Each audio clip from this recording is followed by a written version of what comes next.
Are you learning English? Do you want to speak fluent English? Are you an ardent learner and you have zeal to speak English fluently, but you are not able to make sentences quickly?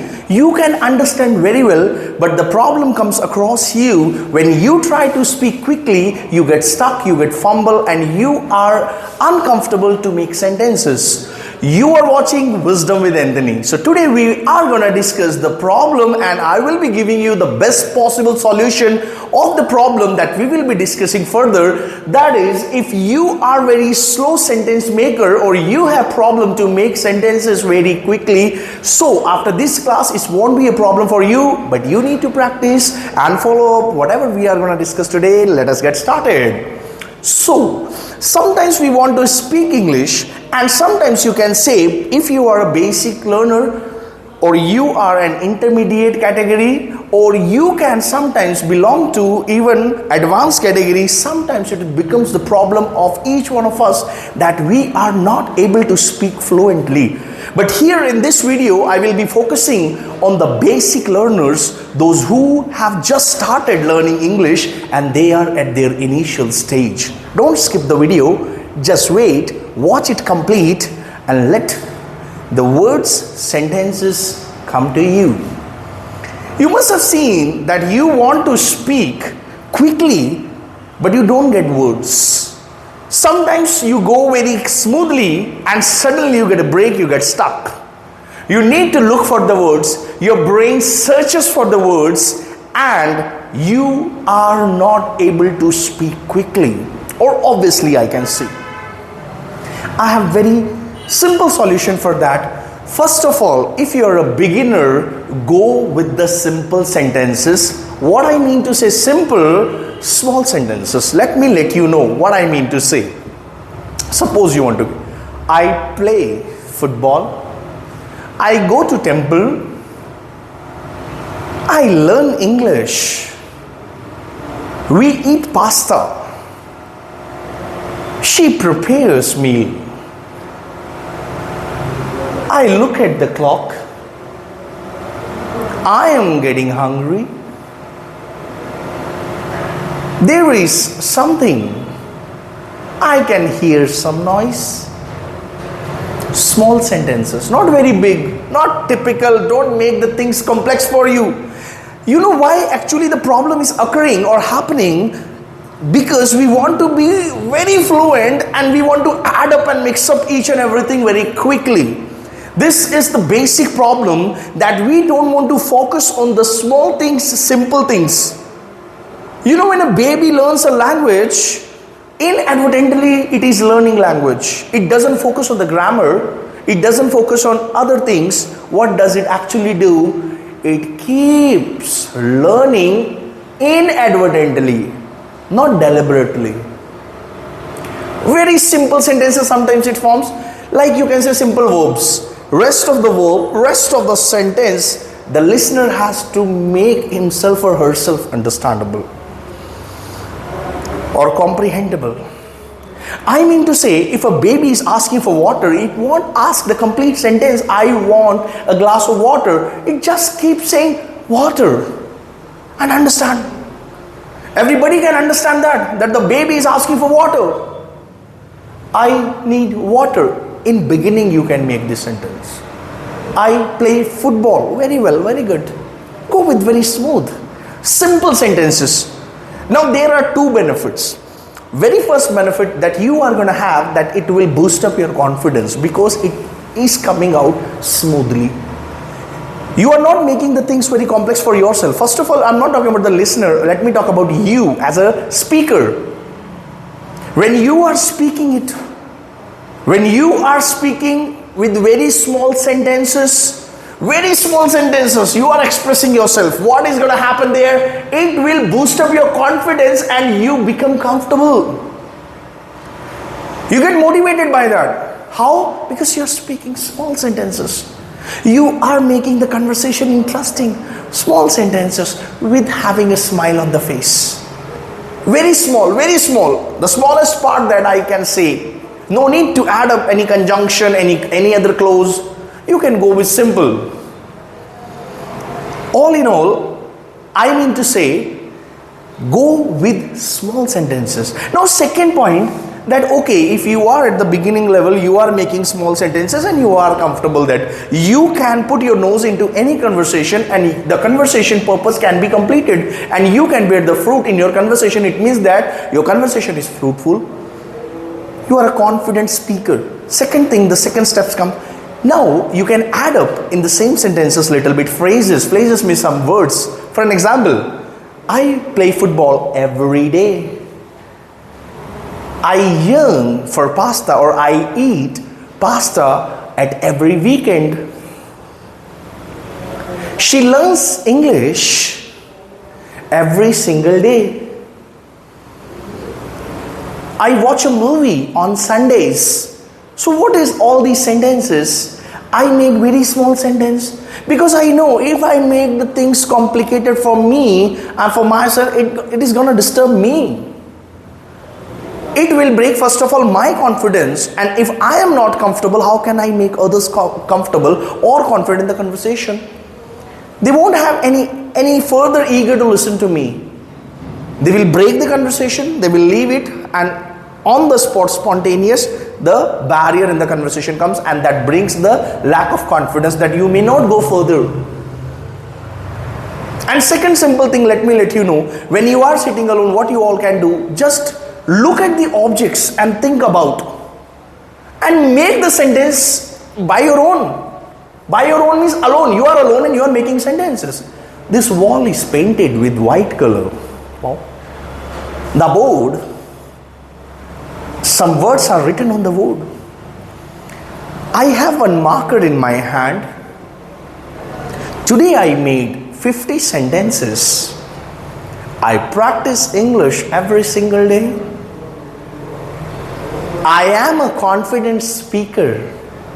This will boost up your confidence if you are beginner. Believe me. Nobody else can motivate you. First of all, you need to be the motivation for yourself. Yes, it is reality. I hope you are getting what I mean to say.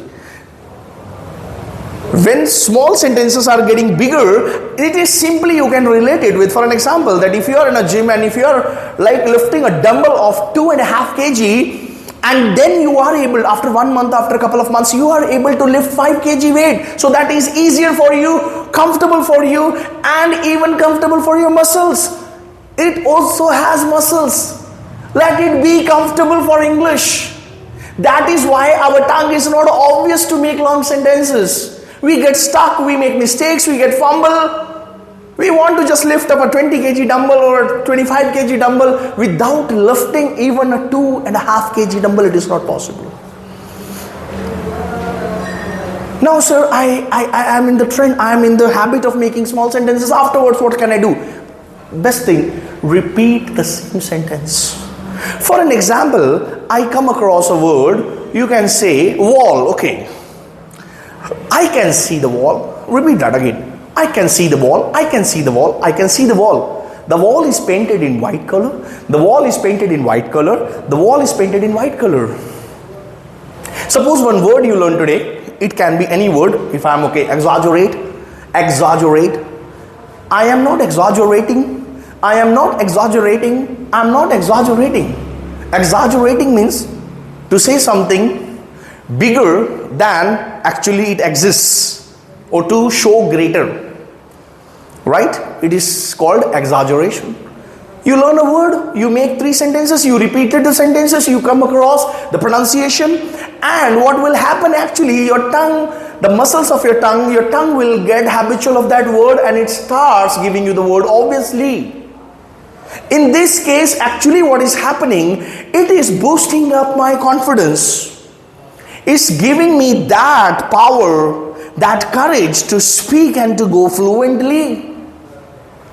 And even it is making the conversation more interesting. What is happening there? Actually, all these things I used to do. I used to sit alone in the room and I used to repeat loudly and loudly. What would happen that way? Actually, it helped me a lot to speak in a better way. And even more comfortably, more obviously. Because when you repeat the things automatically and you hear your voice, your brain is also listening to you. What is happening there? It is giving you little power as well as the confidence to speak further and to speak confidently. See, fluency you can achieve. Some people can say, sir, how much time does it take to be a fluent speaker in English? I ask them how much you make efforts, it depends on them. It doesn't depend on the time. Some people take 3 months, some people take 1 year, some people take 2 years, or it can be 5 years as well. For some learners, they take a lot of time, a long time. Why? Because their practice is actually the grassroots cause of their learning. They're not able to learn because they're not in the terms of practicing. Practice is some, see now practice, if I say practice, what is practice? Some people take this term very wrong, in a wrong way. Practice means what? Practice means doing something again, that's practice. If you want to be a driver, a good driver, you need to drive again and again. If you want to be a good swimmer, if you plan to be a swimmer and an athlete in Olympics, and if you swim once in a day for 5 minutes, you can't be. According to the requisite, you need to do justification with the requirement, right? According to that, you need to put efforts. So next time whenever you ask somebody, how much time sir it will take, ma'am, how much time will I take to learn English or to speak English fluently, don't ask anyone else, ask yourself how much you are ready to put efforts in. If you say that you are ready to put efforts in, it is yours. And it is a lifelong process. Every day you learn new things, new structures, basic things, and when you go, the deeper you go, the more you know. The more you go, the more you know, grow. It depends on you how much you want to learn. Keep learning, keep practicing. How I learned? This is the way I learned, and I'm telling you the same way. I learned in the same way that I practiced every single day. Every single day means I used to go in front of a mirror. That was my style of practicing. I would practice for, you can say sometimes for 5 minutes. Yes, I'm telling you reality. Sometimes I used to practice for 5 minutes. Sometimes I used to practice for 10 minutes. Sometimes you practice for 15 minutes. So that depends on your goal, that how much time you want to take to achieve your goal. I took it longer because my practice was not actual way that I wanted to achieve that. In the same way I was not practicing. That was the thing. Let me put it there only. Okay, so I need to understand. And the last point, but not least, I have for you, shadow practice. So what is shadow practice? You can just open a video of anyone. Video must be in English, not in Hindi obviously, or in other language, right? Or maybe in your vernacular or your local languages. No, it should be in English, and just it depends on you whether you are going to have it with subtitles or not. Basically you can go with subtitles if you are at initial stage, and if you are at the later version or intermediate level, then I must not suggest you to go with the subtitles. You can just listen to that. You can put the earphones and just listen to that and just keep repeating whatever is being narrated or uttered in the video. Keep repeating that with the same pace that you are able to cope up the speed of the speaker. What actually is happening over there? You may think, sir, what is this? No, it is actually something giving you listening capacity. It is increasing your listening capacity. Actually, God has given us 2 years to listen more and to speak less. So the more you listen, the more better you are able to speak. Next time, whenever you are in the speaking terms, make sure it depends how much you listen. Be a good listener and you will be a good speaker, because it is a condition that whosoever is a good listener can be a good speaker one day. So simple sentences can be formed, and that can be faster quickly. How? With practice, with shadow practice. All in all, you can do one thing: just make your tongue buttery and habitual of the language and immerse totally around the language. Your brain is thinking something, what in English? It will give you, like if I'm thinking about, if you are thinking about any word, it may not give you in alphabetic order. You need to create an image. For an example, if I say apple, right? If I think about this A-P-P-L-E, it is difficult for the brain to give you the words in this way. No, my dear, you can have an image of the apple, right? An image of the apple will work for you. Why? Because it will just show you one apple, an image of the apple. In that way, you are able to learn the vocabulary easily and comfortably, I must say. So again, at the end of the video, I must tell you that if you are uncomfortable to speak quickly, go very slowly first. Very small sentences, very small sentences. First of all, let your tongue come in the habit of speaking, then you can just every vehicle when it moves, no, it starts from 0 to 1, then there is a way, no, then the cycle moves, that circle goes and it goes faster and faster. Same happens with us. Initially you can go, no problem, you can go with simple sentences, you are in learning term. Then when its circle goes faster, automatically you will be speaking. Inadvertently you will be mesmerized to yourself speaking fluent English within very quick succession or very quick time. I must tell you, you are gonna consume very less time to speak fluent English if you adopt all these things and you put them into practice in order to become a fluent speaker of the language. And if you are serious, this video is seriously for you and it will be helpful for you, because I shared something that I used to practice and I improved by putting all these things into practice. So if you like the video, please do hit the like button, and if you are visiting for the channel very first time, I urge you to subscribe the channel and don't forget it to share with others, those who are in terms of learning. We will make our journey a wonderful one, and I will be making such videos for you and I'll be bringing surely in the future. So take care, bye bye, thank you.